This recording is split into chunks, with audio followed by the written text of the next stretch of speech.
I'll just take a bath mom, dad. Tumungo na lamang ako sa sinabi ni Sanya.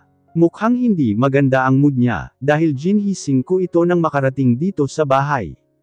Inihatid lang talaga kami ni Alejandro, dahil may emergency daw ito.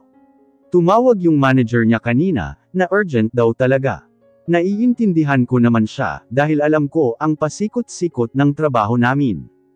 Anong nangyari dun? Bakit parang nalugi yun? Napabuntong hininga naman ako bago siya hinarap. She's not just in a mood, kiba't balikat ko dito. Ayaw ko nang magsalita pa, dahil alam kong may gagawin siya. Sobrang overprotective pa naman siya pagdating sa pamangkin niya. Yun nga lang ba? Baka sa boses nito ang hindi naniniwala sa sinabi ko. Napaiwas na lang ako ng tingin dito, dahil nanunuri na ang mga mata nito. Oo nga, napapikit pa ako sa inis ng mautal ako sa harapan niya. You're not good in lying, sabihin mo na. I'll just listen, promise. Pinakita pa nito ang hinliliit niyang daliri. Listen lang ha, huwag kang padalos-dalos, paninigurado ko dito. Mahirap nang hindi kami magkaintindihan, dahil sa ugali niyang padalos-dalos. Oo nga, cross my heart hope you die. Baliw, hope to die yun. Naiinis kong singhal dito. Dinamay pa talaga ako sa ka-abnormalan niya. Easy, okay. High blood ka naman masyado, so ano nga yung nangyari sa anak mo? Mabigat ang paa kong lumapit sa pwesto niya. She's hurt. Feeling ko kasalanan ko ang lahat kuya eh. Bakit parang ayaw ng tadhana na maging masaya na lang kami ng anak ko, yun palang ang nasabi ko pero naiiyak na ako. Sobrang iyakin ko talaga sa ganitong usapan. You can't blame me naman, kasi nasasaktan ako para sa anak ko. Go on, I'm just here, ready to become your shoulder to cry on. Kahit naiiyak ay hindi ko mapigil ang ngumiti ng palihim. Kahit sobrang loko niya, ay siyang super caring niya sakin. Minsan nga gusto ko na lang na ganito siya lagi. Pero iba pa rin ang feeling na may kapatid ka na madaldal at joker.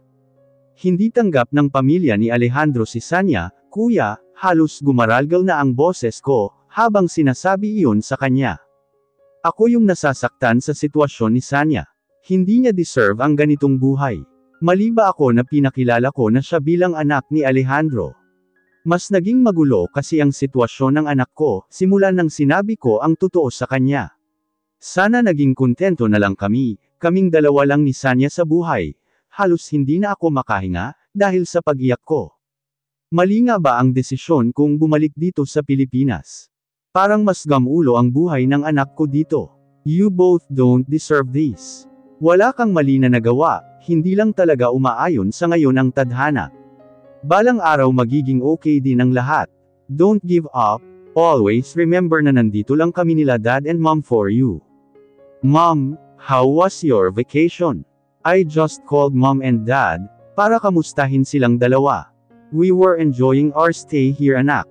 It's very beautiful and relaxing, di bali next time isasama ko kayong lahat, para makapag-bonding tayo. Baka sa boses nito ang kasiyahan, at rinig na rinig ko ang hampas ng alon mula sa speaker. Speaking of dagat, matagal na ang huli kong punta sa beach. Ang naaalala ko ay nasa high school days pa yon. We really needed that. A fresh air and space, wala sa sarili kong asal dito, at marahang hinigop ang kapeng bitbit ko. Hapon na at napagdesisyonan kong sa Harden magkape. Si kuya naman ay umalis, dahil may investors daw na haharapin. While Sanya naman ay tinuloy ang pagtulog pagkatapos maligo. Hinayaan ko na lang at mukhang pagod na pagod. You sound problematic anak. Bakit hindi kayo sumunod dito? Isama mo na rin ang makulit mong kapatid at ang apo ko, she suggested. I just shrugged kahit hindi niya nakikita. Sa susunod na lang mom. Kailangan nyo rin ng quality time ni dad. Pag nandyan kami ay kukulitin lang kayo ni Sanya at kuya, pagtanggi ko dito. Narinig ko pa ang pagbuntong hininga niya. Fine, next time talaga isisingit ko ang bakasyon natin sa schedules nyo. Pasalubong na lang ang madadala ko sa inyo, napangiti naman ako sa sinabi nito. She still loves shoppings, and buying some pasalubong kahit hindi naman kailangan. Mom is really materialistic, while dad naman is workaholic, and okay if what mom buy for him. Hindi ito bumibili kahit ng mga damit niya, kaya si mommy na lang ang gumagawa nun for him. Okay na ako sa buhangin mom, pagbibiro ko pa dito, kaya napahalakhak ito sa kabilang linya. Kayong magkakapatid talaga may lihim na pagkamaloko, I'll hang up muna anak, hahanapin ko muna ang daddy mo. Kahit naka-wheelchair na kung saan pa rin nakakaabot, kahit hindi ko siya nakikita ay alam kong napapangiwi na ito. Take care lang kayo dyan ni daddy. Mom, yun ang huli kong sinabi, bago ko ibaba ang tawag. Gusto ko rin ng katulad nila mom and dad na love story. Kontento at masaya sa buhay. Lagi nilang sinasabi, na kahit hindi daw nila magampanan ng tama ang pagiging magulang nila sa amin, ay ginagawa nila ang lahat at best nila. Pero para sa akin ay sila ang perfect parents. Ramdam ko ang bawat pangangaral, at oras na nilalaan nila sa amin ni kuya. Tapos noong time na nabuntis ako, sobrang baba ng tingin ko sa sarili ko noon, dahil feeling ko hindi ko deserve ang maging anak nila. Deserve nila ang anak na laging sila ang priority at perfect. Hindi kagaya ko na wala man lang may ipagmamalaki. Pero nawala lang ang agam-agam na iyon sa laging sinasabi nila sa akin. Hindi kami nagsisisi na ikaw ang naging anak namin. Kahit ano ka pa, kahit sino ka pa ay lagi ka naming tatanggapin. Always remember na we're always here loving you no matter what. Talikuran ka man ng mundo, kami ng daddy mo ay laging nasa tabi mo.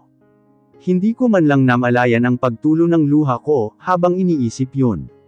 Hirap na ako, pero mananatili akong matatag para sa anak ko.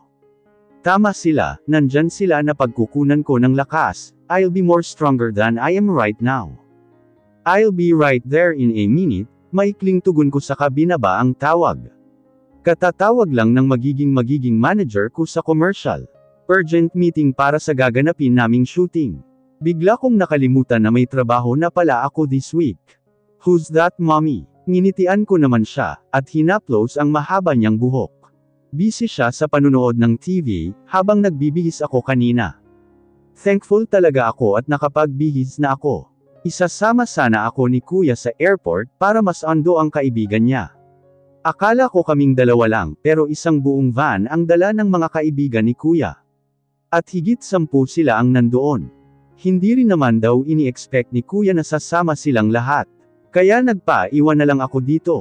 Manager ko, magwo-work na kasi ako. Pwedeng maiwan ka muna dito, kasama ng yaya mo. Pagtugon ko sa tanong ni Sanya. Minusuan niya naman ako bago hinarap. I think I'll be fine alone naman, but pasalubong for me is enough. Napangiti naman ako sa inakto nito. Oo naman, basta good girl may prize kay mommy. Hintayin na lang natin sandali si Alejandro, dahil siya ang may i-announce. Tumango na lamang ako dito at ang ibang staff naman ang tumugon dito. Habang busy pa sila sa pag-uusap, ay kinuha ko muna ang phone ko sa bag para tawagan si kuya. Ang alam ko kasi ay uuwi din kaagad yun, pagkasundo sa kaibigan niya. Saka paniguradong matatagalan kami dito. Half an hour nang late si Alejandro. Kaya stuck kami dito. Ano nga bang nangyari dun? Kuya Samuel. Kuya, makakauwi ka ba kaagad sa bahay ngayon? Nang may send ko iyon ay hindi ko mapigil ang madinig ang usapan ng mga staff. Nagka-problema daw ang schedule ni Alejandro ngayon, kasi kumukuha siya ng license para sa piloto, sabi nung baklang organizer. Parang may kung anong naramdaman ako sa dibdib ko nang marinig iyon. Paniguradong matutupad niya ang pangarap niyang maging piloto someday. I'm happy for him. Ang usap-usapan pa ay may asawa at mga anak na daw ito. May nakakitang fan ni Alejandro, at kinuhanan sila ng picture sa isang park. Dugtong pa nung isang makeup artist kung hindi ako nagkakamali. Sobrang daming staff, kaya hindi ko na maalala ang iba. Parang binundol naman ng kung ano ang dibdib ko, dahil sa muling narinig hindi sa saya kundi sa kaba. Posibleng kami ni Sanya ang tinutukoy nilang asawa, at anak ni Alejandro. Bigla akong kinabahan sa kalalabasan nito, at higit sa lahat ang privacy ng anak ko. Pero ang alam ko ay walang tao noong time na pumasyal kami. Paano nagkaroon ng fan si Alejandro dito at ang picture? Nasa showbiz industry man kami pareho ni Alejandro, ay alam kong pareho naming itatago si Sanya mula dito. Sobrang hirap dahil laging may nakatutok na camera sa'yo, kahit saan at kailan. Ayaw ko ring idawit si Sanya sa showbiz pero parang malabo yun. Ang pamilya rin namin ang humahawak ng isang sikat na entertainment company. Paniguradong may alam ang media tungkol sa anak ko. Walang imposible sa mga media, nakukuha nila ang lahat ng impormasyon na nanaisin nila. Dahil sa lalim ng iniisip ko, ay napapitlag pa ako nang mag-vibrate ang cellphone ko. From Kuya Samuel, I'm on my way home, why? Sana sa personal ganyan din siya kapormal. Tutal pauwi na rin siya, ay ipapasuyo ko na lang sa kanya ang pasalubong ni Sanya. Nagsabi pa naman itong gusto niya ng food galing sa McDo. Kuyang Samuel, can you buy some pasalubong to Sanya? May tagagalan kasi ako sa meeting, kaya paniguradong naiinip na yon sa bahay. Gusto niya daw kasi ng McDo, baka kako nagugutom na yon kakahintay samin. From Kuya Samuel, Nax, dapat sa first payment mo ay ililibre mo ako. Ako nang bahala kay Sanya kaya focus ka lang dyan. Dadaan na rin ako ng drive-thru para sa foods niya. Isasama ko pala siya sa bar. Halos may bato ko ang phone. Dahil sa nabasa, hindi ko talaga siya mapapatawad kung gagawin niya man yun. Kuyang Samuel, subukan mo lang at nang makakatikim ka ng dugo sa labi mo. Itatakwil din kita kuya, tandaan mo yan.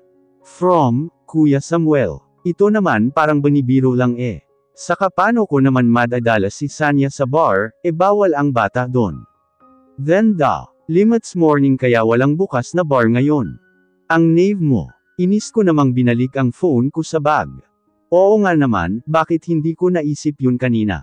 Bawal nga ang bata sa bar, at anong oras pa lang para magbukas ang mga ito? Nai-stress talaga ako pag si kuya ang kausap ko. Nabibilog niya ang ulo ko sa mga kalokohan niya. Hindi man lang ako sanay sa ugali niya. Finally, you were duper super late Alejandro, napalingon naman ako kaagad sa pintuan, nang mamataan si Alejandro mula dito. Hindi ko man lang napansin ang pagbukas ng pintuan, dahil sa lalim ng iniisip ko. I'm very sorry, sobrang traffic kasi, at maraming media ang sumalubong sakin papasok dito, hinihingal pa itong nagtanggal ng mask at cap bago kami hinarap. Nang magtama ang mata naming dalawa, ay ngumiti ito sa akin at naglakad papunta sa pwesto ko. Parang hindi naman ako mapakali sa kinauupuan ko. Dumaan pala ako kanina sa inyo bago dumiretso dito. Dinalhan ko siya ng mga libro na mga gusto niya, tulad ng sinuggest mo sakin. Walang pakundangan nitong asal, at hindi man lang hininaan ang boses niya, kaya malamang rinig na rinig ng lahat iyon. Siguradong sobrang saya nun, yun na lang ang tangi kong nasabi, at iniwas ang tingin sa kanya. Ramdam ko ang mga matang nakatutok sa aming dalawa. Uy, ano yan? Nag-umpisa na ba ang love story nyo sa totoong buhay? Ika ng isang director, na parang sayang-saya siya sa sinasabi nito.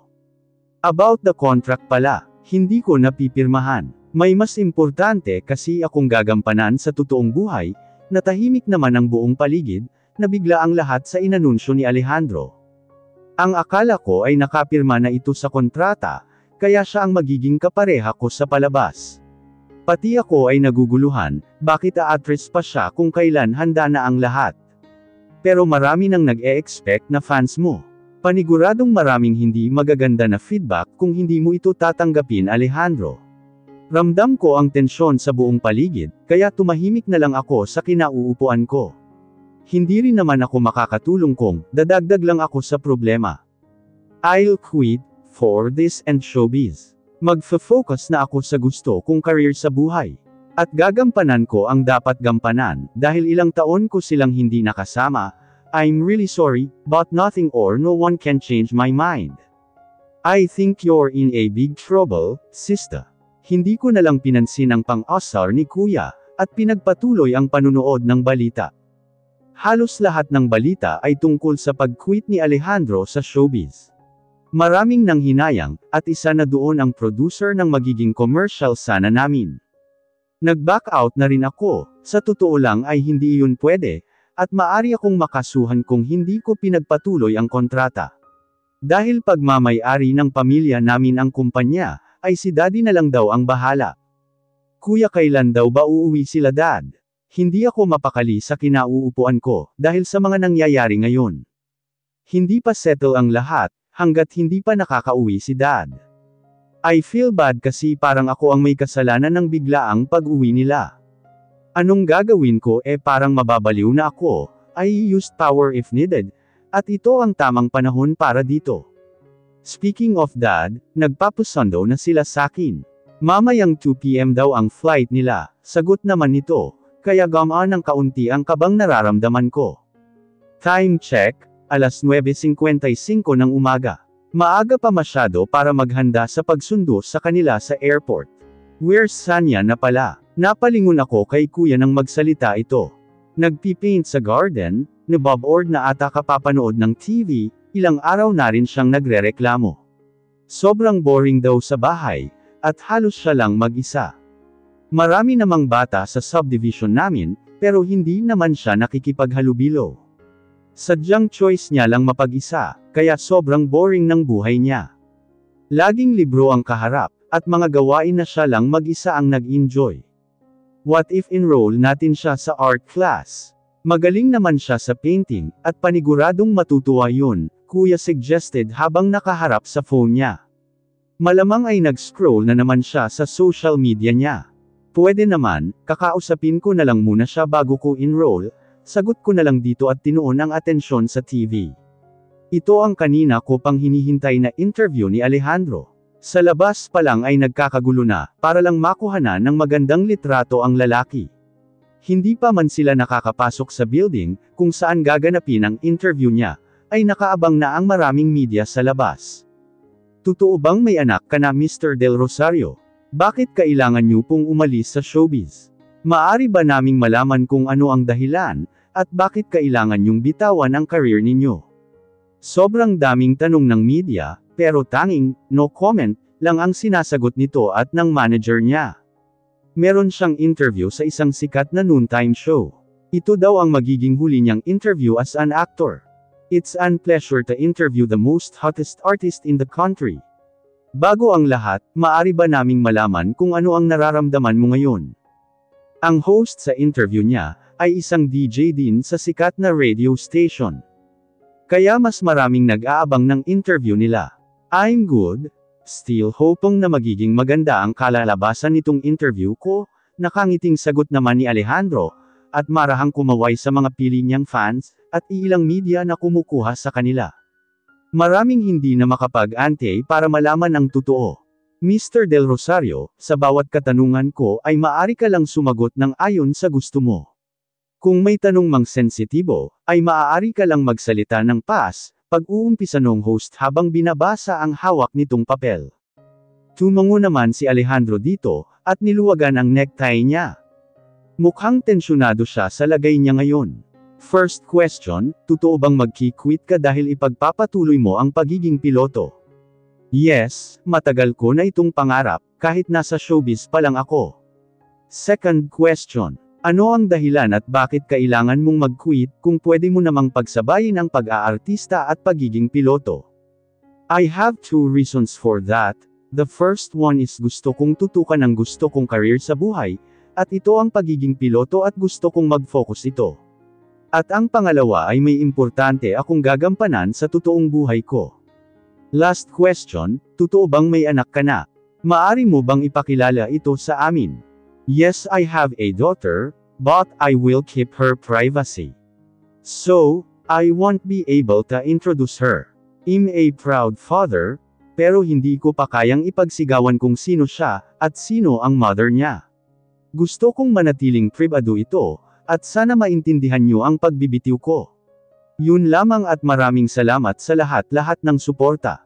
Hanggang sa muli nating pagkikita. Yun ang huling sinabi nito, bago tuluyang lumisan sa entablado. Nakahinga ako ng maluwag, nang marinig ang paliwanag nito sa media.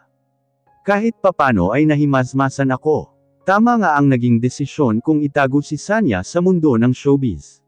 Kahit si Alejandro ay ayaw na ilabas ang totoong pagkatao nito. Mahirap, sobrang hirap dahil nasisire tayo ng hindi natin namamalayan, nang dahil sa showbiz. Kahit hindi naman totoo, ay laging nai-issue ng kung ano-ano. Mommy, look po, nag-drawing po ako ng family picture natin. This is Dad, then ako yung nasa middle saka ikaw. Nakangiting saad nito, habang pinapakita ang larawang ginuhit niya. Hinaplos ko naman ang buhok niya, na magulo na naman at madumi dahil sa paint niya. It's so beautiful baby, next time totoong pictures na para may lalagay ka sa room mo, malambing kong asal dito at pinaupo siya sa tabi ko. Pawisan na rin siya dahil siguro ito sa init sa labas. Namumula rin ang pisngi niya dahil sa init. Gusto mo bang enroll kita sa art class? Mas marami ka pang matututunan doon, dugtong ko pa dito. Kumamat naman ito sa leeg niya, at taka akong tiningnan. But I'm already good. I know how to draw. I think I'm a pro in arts already. Napangiwi naman ako sa sinabi niya.